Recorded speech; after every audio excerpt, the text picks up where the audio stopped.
Sunan Kalijogo adalah seorang waliullah yang tergabung sebagai salah satu anggota Wali Songo yang dikenal paling luas cakupan area dakwahnya di Pulau Jawa, karena beliau sering berpindah-pindah untuk menyebarkan ajaran Islam. Sunan Kalijogo juga telah melewati berbagai masa kepemimpinan di Tanah Jawa, mulai dari masa akhir Kerajaan Majapahit, berganti ke Kesultanan Demak, lalu Kesultanan Pajang, hingga awal Kesultanan Mataram Islam. Lalu seperti apa kisah hidup beliau? Mari kita ulas bersama. Masa muda yang kelam. Sunan Kalijogo dilahirkan dengan nama Raden Said, sekitar tahun 1450 Masehi. Beliau merupakan putra Tumenggung Wilatikta, yaitu seorang penguasa Tuban pada masa itu. Beranjak dewasa, Raden Said tumbuh menjadi anak yang nakal dan suka mencuri, walaupun konon hasil curiannya tersebut akan beliau bagikan kepada keluarga-keluarga miskin. Akan tetapi tetap saja perbuatannya ini tidak dapat dibenarkan. Ayahnya sendiri yang merupakan seorang penguasa Tuban, merasa sangat malu dengan kelakuan anaknya. Sehingga dengan terpaksa ayahandanya pun mengusir Raden Said dari rumah. Akan tetapi setelah diusir dari rumah, bukannya menyadari perbuatannya, kenakalan Raden Said malah semakin menjadi-jadi.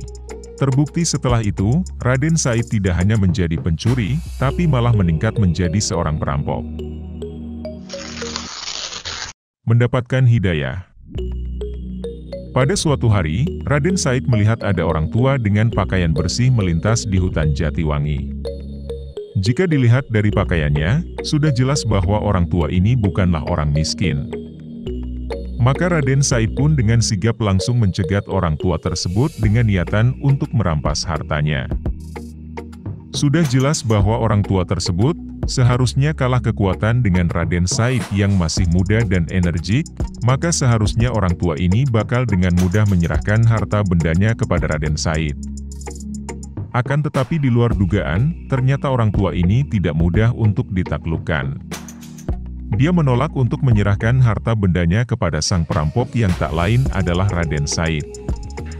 Singkat cerita, akhirnya Raden Said menjelaskan kepada orang tua tersebut, bahwa tujuannya merampok adalah bukan untuk kepentingan dirinya sendiri, melainkan dia ingin membantu masyarakat miskin, dengan cara membagi-bagikan hasil rampokannya tersebut. Setelah mendengar penjelasan dari sang perampok, maka orang tua itu pun memberikan nasihat kepada Raden Said bahwa apa yang telah dia lakukan merupakan perbuatan yang salah. Walaupun tujuannya baik, akan tetapi tetap saja merampok merupakan sebuah perbuatan yang tidak dapat dibenarkan. Bahkan dalam salah satu versi, ada yang menjelaskan bahwa orang tua tersebut sempat menunjukkan sebuah keajaiban atau karomahnya kepada Raden Said, yaitu dengan cara mengubah pohon aren menjadi emas. Dengan dalih bahwa jika Raden Said memang mengejar harta, orang tua ini mampu mengubah benda yang tak berharga, yaitu pohon aren, menjadi pohon emas yang tentu memiliki nilai ekonomi yang sangat tinggi. Entah versi mana yang paling benar, akan tetapi yang pasti, pada akhirnya Raden Said malah takluk terhadap orang tua tersebut.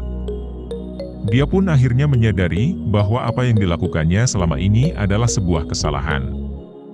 Dan dia pun memohon kepada orang tua tersebut agar bersedia mengangkatnya menjadi muridnya.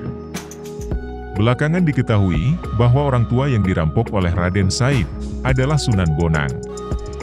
Sunan Bonang pun memberikan syarat kepada Raden Said jika ingin menjadi muridnya. Syarat apakah itu?